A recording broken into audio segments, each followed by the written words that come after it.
अस्तगफिरुल्लाह, या अल्लाह माफ़ फरमाना। पता नहीं वाकई ये कि मैंने पहले भी किया था कि क़यामत शायद करीब है। सुना था, चले ठीक है, मतलब इस तरह के केस होते हैं। दरिंदा एक होता है, सुना होगा दरिंदा लफ्ज़ आपने, हैवान भी सुना होगा। एक होता है शैतान, मैं उससे भी बदतर कहूँ तो वो भी नहीं होगा। कुछ तो ख्याल होता है यार, जितना भी गिरा हो इंसान, इस जो मैं केस डिस्कस करने जा रहा हूँ इतना नहीं गिर सकता। और फिर जो अंजाम हुआ वो भी ज़रा आज बताते हैं। होता क्या है जी? होता ये है कि लाहौर का थाना इलाका फैक्ट्री एरिया, जो पैकेज माल और वो उसके साथ थाना है वाल्टन रोड जिसको कहते हैं, वहाँ पे एक दरिंदा, एक भेड़िया, एक शैतान, जिसने वो इंसान की शक्ल में था लेकिन वो दरअसल इंसान नहीं था रक्षा ड्राइवर। लेकिन उसने घटियापन की तमाम हरकतें, हदें क्रॉस कर दी। किया क्या है यार, अपनी दो बेटियों के साथ, जवान साला बेटियों के साथ, एक सेकंड ईयर की स्टूडेंट है, एक शायद 10th की स्टूडेंट है। यकीन कीजिए रोंगटे खड़े हो रहे हैं। या अल्लाह मुझे माफ़ करना, या अल्लाह हमें माफ़ फरमाना। 2 साल तक अपनी सगी बेटियों के साथ ज्यादती करता रहा। और फिर उसका अंजाम क्या होता है? वसीम साबर साहब चीफ क्राइम रिपोर्टर मेरे साथ मौजूद हैं।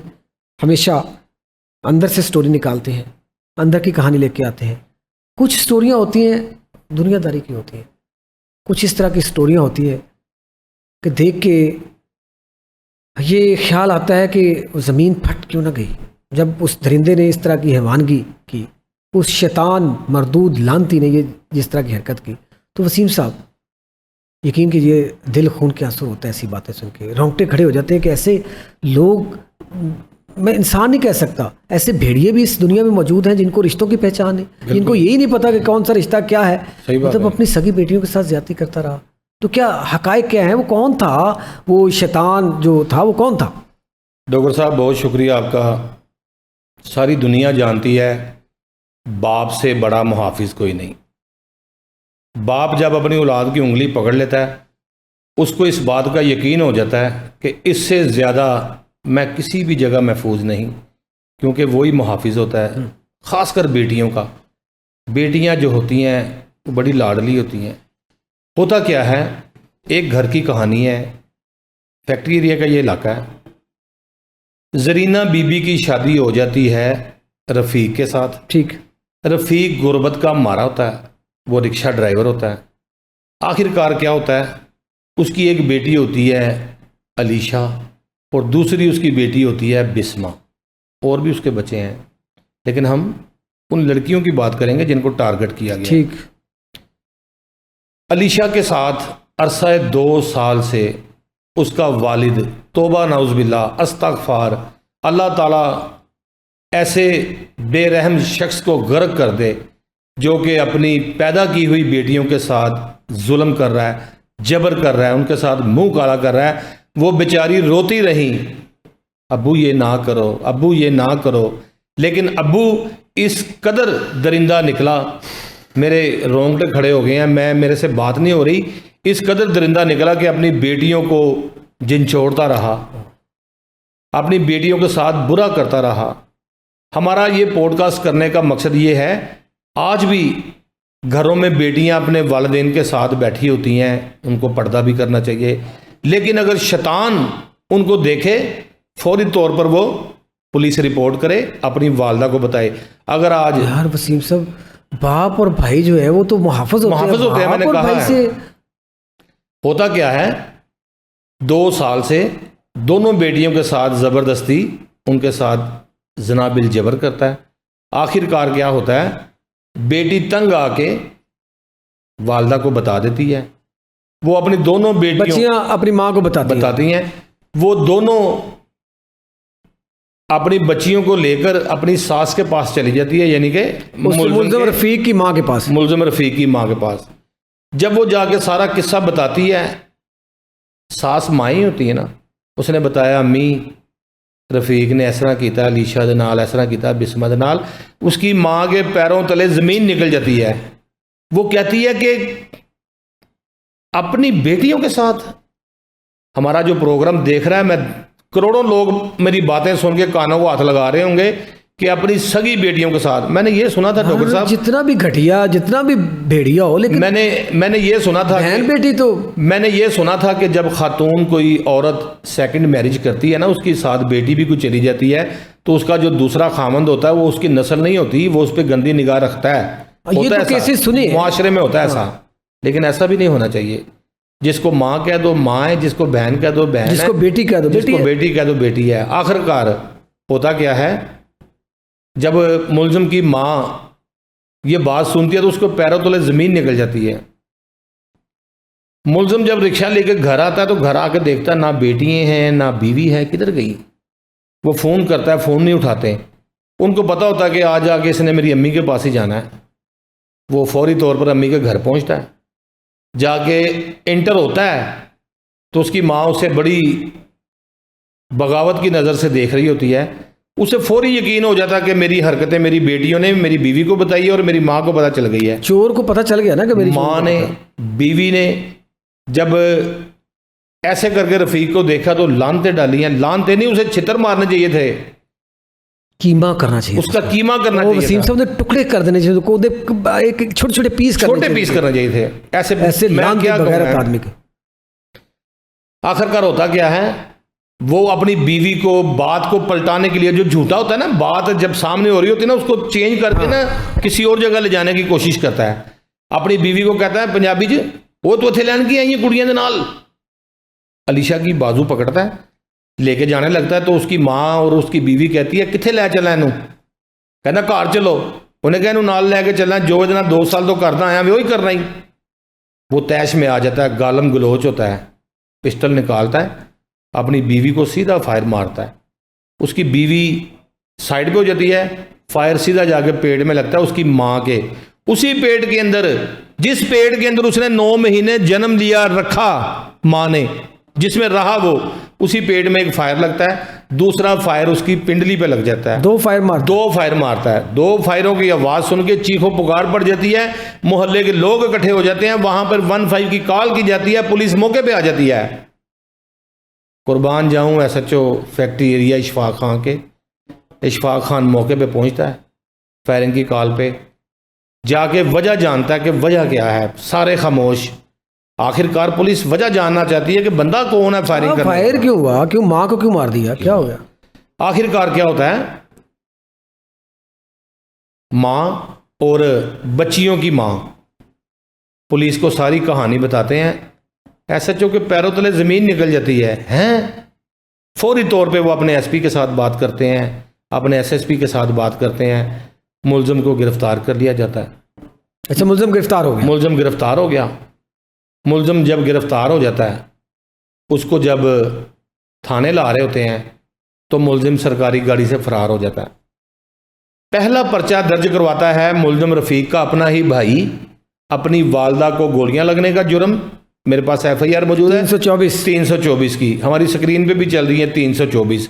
उसके बाद जब उन बच्चियों को साथ SHO साहब ले जाते हैं, कुर्बान जाऊं SHO साहब पे, अपना कमरा उनको दे देता बच्चियों को कि बेटा ये आपका कमरा है, यहाँ कोई गैर मर्द नहीं आएगा, यहाँ आप वसीम साहब, एक तरफ वो घटिया उनका बाप है और जिसकी नस्ल है, और दूसरी तरफ कानून का मुहाफिज खान जैसे बहादुर क्या और गैरतमंद SHO भी मौजूद है।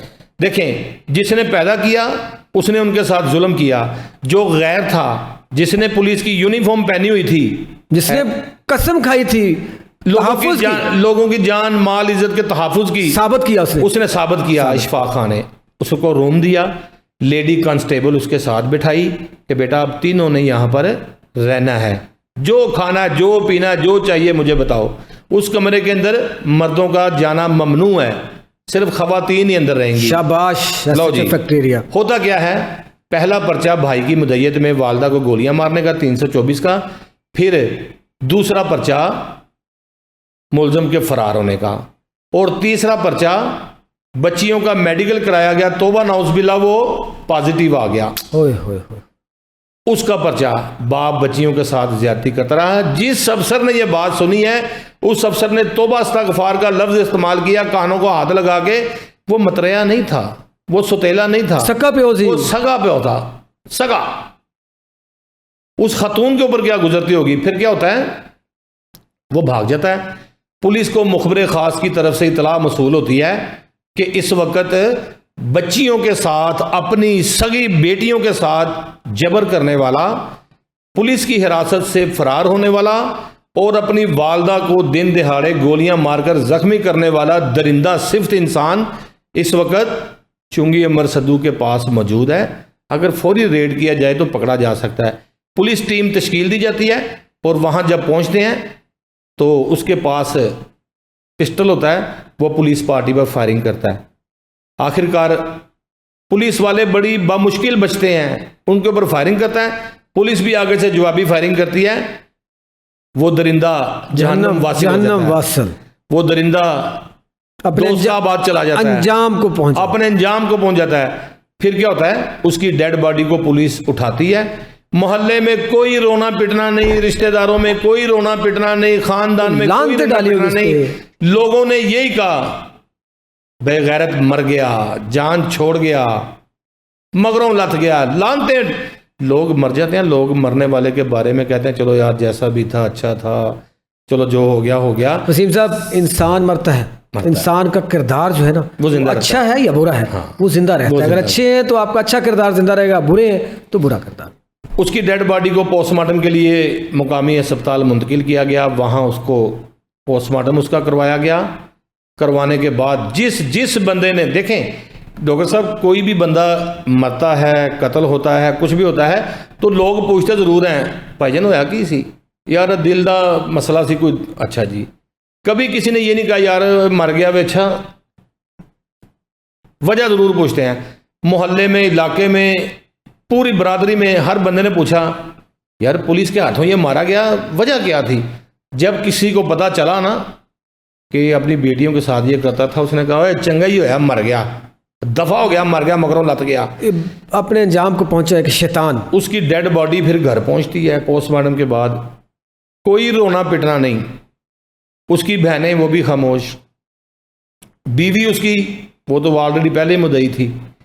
ऐसे बंदे का, ये बंदा लेट मरा है, इसको पहले मर जाना चाहिए था, लेकिन मोहल्ले में ऐसे नहीं मरना चाहिए, इसका कीमा करना चाहिए था।